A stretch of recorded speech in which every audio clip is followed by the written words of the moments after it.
বিজয়ের পরিক্রমা এটা হচ্ছে যে আমাদের জাতিগত যে আমরা প্রতারিত হয়েছি, এটা হচ্ছে আমাদের জাতিগত প্রতারণার পরিক্রমা।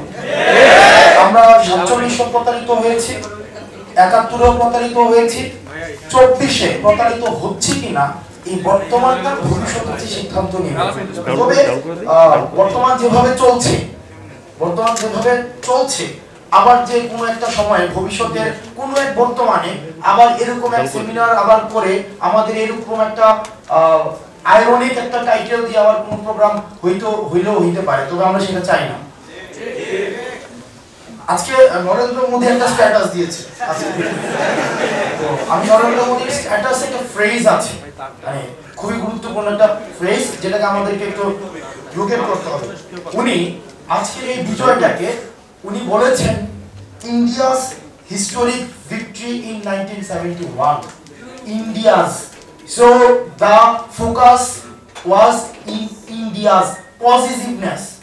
C the positiveness, India's victory. এবং এক্ষেত্রে কারো হিস্সা স্বীকার করে নাই। একটা ম্যাচের উইনার একজনই হয়, ট্রফি একজনই থাকে, ট্রফি তো একজনই পায়। তাই 71-এর ট্রফি যদি ইন্ডিয়া পায় তাহলে বাংলাদেশ পাইছে। আবার যদি এটা বাংলাদেশের ট্রফি হয় তাহলে ইন্ডিয়া কিভাবে দাবি করে যে এটা আমাদের ইন্ডিয়ার ভিক্টরি এবং ট্রফিটা কোথায়? ওই তার মানে আমরা এখানে মানে এই সিচুয়েশনটা is generating more confusions, more questions than answer. Constantly এটা কিন্তু আমাদের কনফিউশন জেনারেট করছে, আমাদের হচ্ছে এটা কোয়েশ্চেন জেনারেট করছে। আমাদের কোয়েশ্চেন, এটা থেকে আমি কোনো সিদ্ধান্ত যেতে চাচ্ছি না, আমি কিছু কোয়েশ্চেন অ্যারাইজ হয়েছে। আমরা ধরে নেই একটা হাইপোথেটিক্যাল ওয়ার্ল্ডে এটা ইন্ডিয়ার ভিক্টরি, আমরা ধরে নিচ্ছি এটা ইন্ডিয়ার ভিক্টরি। তার মানে পাকিস্তানের সাথে ইন্ডিয়া যুদ্ধ করেছে এবং ইন্ডিয়ার বিজয় হয়েছে। তার মানে তৎকালীন সময়ে যারা পাকিস্তানের পক্ষে ছিল, তো তার মানে তাদের অবস্থানটা তাহলে সঠিক ছিল। আমি জাস্ট প্রশ্ন করছি।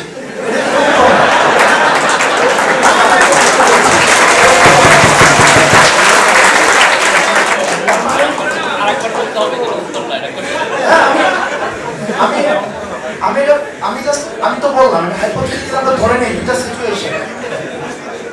আমি দুটো সিচুয়েশন ধরে নেই, যে দুটো সিচুয়েশন, একটা সিচুয়েশনে আমি কথা বলছি, আমার কথা বলার আজকে হচ্ছে নরেন্দ্র মোদী স্ট্যাটাসটা নিয়ে কথা বলছি। আমি ধরে নিচ্ছি নরেন্দ্র মোদী যে ক্লেম করেছে, মানে whenever you are coming up with a claim you must come up with some supporting detail, right? চলেন আমরা দেখি ওনার আর্গুমেন্টে ঠিক এটা ইন্ডিয়াস ভিক্টরি।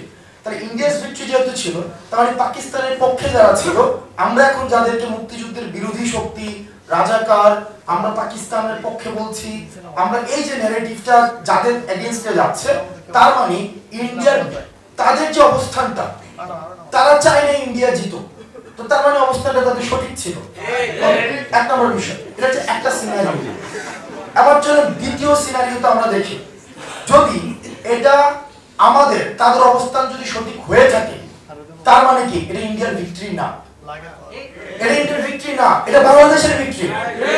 যদি আমরা তাদেরকে বলছি যে তারা স্বাধীনতা বিরোধী, তারা হচ্ছে আমরা তাদেরকে আদারাইজ করছি, আমাদের শত্রু বানাচ্ছি এবং তারা আমাদের শত্রু, আমি 71কে বিশ্বাস করি তারা শত্রু, তার মানে কি ইন্ডিয়া যে দাবিটা করছে এই দাবিটা হচ্ছে সম্পূর্ণভাবে একটা মিথ্যা তথ্য, সম্পূর্ণভাবে মিথ্যা। আমি আজকে এই স্ট্যাটাসের পরে গত 16 ডিসেম্বরে মোদির স্ট্যাটাস দেখেছি, আমি রাহুল গান্ধীর আজকে অবস্থান দেখেছি, আর গত 16 ডিসেম্বরেও দেখেছি, তার আগেও দেখেছি। প্রতি বছরে তাদের স্ট্যাটাস, তাদের অবস্থান মুক্তিযুদ্ধকে নিয়ে এটাই ছিল, এটা নতুন না কিন্তু। তো তার মানে কি আমরা ধরে নিচ্ছি না, এই যে ক্লেম করছে আমাদের জাতীয় অর্জনকে ভারত বা একটা বিদেশি, সেটা হচ্ছে কি এটাকে অ্যাপ্রোপ্রিয়েট করছে, এটাকে আমরা মিসঅ্যাপ্রোপ্রিয়েট বলছি, এটাকে এটা মিসঅ্যাপ্রোপ্রিয়েট করেছে। তার মানে এতদিন পর্যন্ত বাংলাদেশ তার অবস্থানে নিশ্চুপ ছিল, তার মানে ট্রফি নিয়ে দিয়ে আসছে, ট্রফিটা নিচে নিয়ে দিয়ে আসছে। তার মানে আওয়ামী লীগ, আমরা যে বলছি এই যে মুক্তিযুদ্ধকে শুধুমাত্র শেখ পরিবারের একটা পারিবারিক সম্পত্তিতে পরিণত করেছে, অনেকেই বলে যে মুক্তিযুদ্ধকে আওয়ামী লীগীকরণ করেছে, আওয়ামী লীগ পরিবারের করেছে।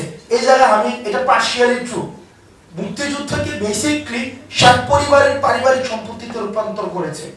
একদম যেমন একটা বিজনেস এন্টাইটিতে কি হয়, আমরা ব্যাংকিং সেক্টরে যেটা দেখেছি সেখানে হচ্ছে বাবা হয় হচ্ছে এমডি, ওয়াইফ একটা পদ পায়, ছেলে একটা পদ পায়, ছেলের বউ পায়, তারপর হচ্ছে ছেলের নাতি পায়, এই পরিবারের মধ্যে ভাগাভাগি গুলো চলে। আবার যেটা ঠিক একইভাবে হচ্ছে আমরা এই শেখ পরিবারের মধ্যে সবকিছুকে দেখেছি। তো এতদিন পর্যন্ত এই যে আওয়ামী লীগের নিশ্চুপতা, আওয়ামী লীগ যে নিশ্চুপ ছিল, এই যে ক্লেম করতো যে ৭১টা হচ্ছে যে ভারত, এই বিজয়টা ভারত হচ্ছে এটাকে ওন করে, এই পর্যন্ত কোনোদিন আমরা বিরোধী অবস্থানে আওয়ামী লীগকে পাইনি। নেভার, যে এটা কখনোই বলে নাই যে না এই ৭১ এটা আমাদের অর্জন। তার মানে ৭১কে আমাদের করতে আমরা ব্যর্থ হয়েছি। ৭১ যেটা আমাদের, এটা বাংলাদেশের, এই ক্লেমটা আমরা করতে ব্যর্থ হয়েছি। আমরা হচ্ছে এক ধরনের ওই যে দুধভাত খেলোয়াড়ের মতো ওই যে মনে মনে খুশি হইতাম, কিন্তু ইন্টারন্যাশনালি বা ইন্ডিয়ান যে ন্যারেটিভটা প্রতিষ্ঠিত হয়েছে যে এটা হচ্ছে ভারত পাকিস্তান যুদ্ধ, এই বিষয়ে আমরা এখনো পর্যন্ত কোনো ধরনের কনস্ট্রাকটিভ, কোনো ধরনের বিভাগ আমরা স্টেট পর্যায় থেকে আমরা দেখি নাই। তার মানে আওয়ামী লীগ নিজের হাতে এই কাজটা করে আসছে। তারপর দেখেন ৭১ পরবর্তীতে যে ইন্দিরা গান্ধী আমাদের দেশে আমাদের কিছুদিন ফোর্স ডিপ্লয় করে রাখছে। আমাদের পরবর্তী ব্যর্থতাটা কি? আমাদের পরবর্তী ব্যর্থতা হচ্ছে আমরা দেশের মধ্যে আমরা একটা কমিউনিটি হয়ে উঠতে পারি নাই। দেশের মধ্যে আমরা একটা কমিউনিটি হয়ে উঠতে পারি নাই, এবং আমরা বাউন্ডারির বাইরে আমরা একটা সিভিলাইজেশনের ধারণাটা আমরা প্রচার করতে পারি নাই। ইন্ডিয়া কি করেছে? ইন্ডিয়া কিন্তু চিন্তা করছে বিয়ন্ড দা বাউন্ডারি। আর আমরা ডিভিসিভ পলিটিক্সে শুধুমাত্র নিজেদের মধ্যেই হচ্ছে আমরা হচ্ছে সবসময় এক ধরনের কনফ্লিক্টের মধ্যে ছিলাম। সবসময় আমাদের পুরো ফোকাস ছিল ইংল্যান্ডে, আমাদের শুধুমাত্র বাউন্ডারির ভিতরে, বাইরে কিন্তু আমাদের গ্লোবাল পলিটিক্সে আমাদের বাংলাদেশকে আমরা লোকেট করতে পারি নাই, আজকে পর্যন্ত পারি নাই, এখন পর্যন্ত পারি নাই। ৭১ পরবর্তী সময়ে যখন আমাদের এই মুক্তিযুদ্ধের ধারণাটা পশ্চিমবঙ্গের দিকেও যাওয়া শুরু করলো, পশ্চিমবঙ্গে যেন সেটা ওয়াইড স্প্রেড না হইতে পারে, সেজন্য ইন্দিরা গান্ধী কি করলো যে এখানে হচ্ছে ফোর্স ডিপ্লয় করলো। উনি তো সাথে সাথে নিয়ে যায় নাই, ১৬ ডিসেম্বর কি নিয়েছিল, জানুয়ারি খুব সম্ভবত সেকেন্ড উইক অফ জানুয়ারিতে মনে হচ্ছে রিট্রিট করছিল, মার্চে রিট্রিট করছে। কারণ এই সময়টা পর্যন্ত কিন্তু ছিল।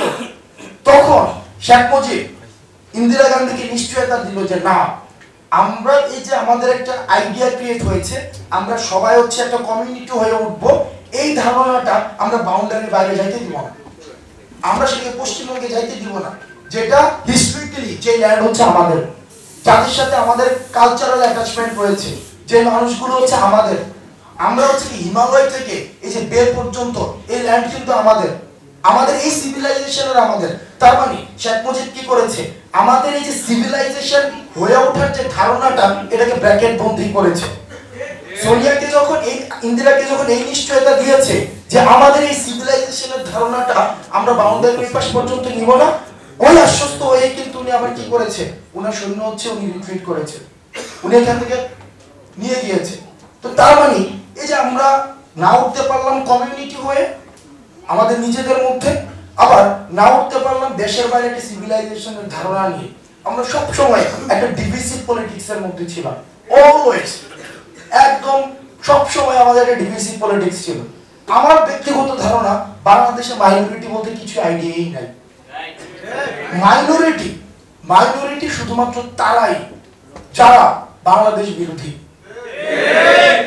মাইনরিটি কোন হিন্দু কখনো মাইনরিটি হইতে পারে না, কোন খ্রিস্টান কখনো মাইনরিটি হইতে পারে না, কোন বৌদ্ধ কখনো মাইনরিটি না, পাহাড়ে যারা থাকে তারা কখনো মাইনরিটি হইতে পারে না, চাপ্পা কোনো মাইনরিটি হইতে পারে না, তারা এই ভূখণ্ডের একদম সমান অধিকারভুক্ত মানুষ। মাইনরিটি তারাই যারা বাংলাদেশ ধারণায় বিশ্বাস করে না। এখন আপনি যদি বাংলাদেশ ধারণায় বিশ্বাস না করে থাকেন, আপনি যদি মুসলমান হয়ে থাকেন তার মানে আপনি মাইনরিটি। আপনি যদি বাংলাদেশ ধারণায় বিশ্বাস না করে থাকেন, আপনি যদি হিন্দু সম্প্রদায় হয়ে থাকেন, আপনি মাইনরিটি। আপনি যদি পাহাড়ে থাকেন কিন্তু বাংলাদেশ ধারণায় বিশ্বাস না করেন, তাহলে আপনি মাইনরিটি। কিন্তু আমরা এই মাইনরিটি ধারণাটাকে এটা হচ্ছে এটার একটা টেন্ডার বাণিজ্য করেছি, আমরা এটাকে আমরা টিকেট দিয়েছি, এটাকেও আমরা একটা বাউন্ডারির মধ্যে নিয়ে আসছি। এই কমিউনিটি মাইনরিটি, এই কমিউনিটি মাইনরিটি। যখনই আমার ক্ষমতায় থাকার প্রয়োজন হয়েছে, এই minority majority play card create করে এই যে ভ্যাকুয়াম স্পেসের মধ্যে আমি আমার পলিটিক্সটা সেট করেছি এবং ওই জায়গা থেকে হচ্ছে ফ্যাসিজমের উৎপত্তি হয়েছে। তার মানে মোটা দাগে বলতে গেলে আমাদের একদম যে সব সময় আমাদের এক রকমের আমাদের ব্যর্থতা, এটা আমি বিজয়ের পরিক্রমা বলতেই চাই না, এটা ব্যর্থতা। প্রতিনিয়ত আমাদের সাথে প্রতারণা হয়েছে, আমরা প্রতারিত হয়েছি।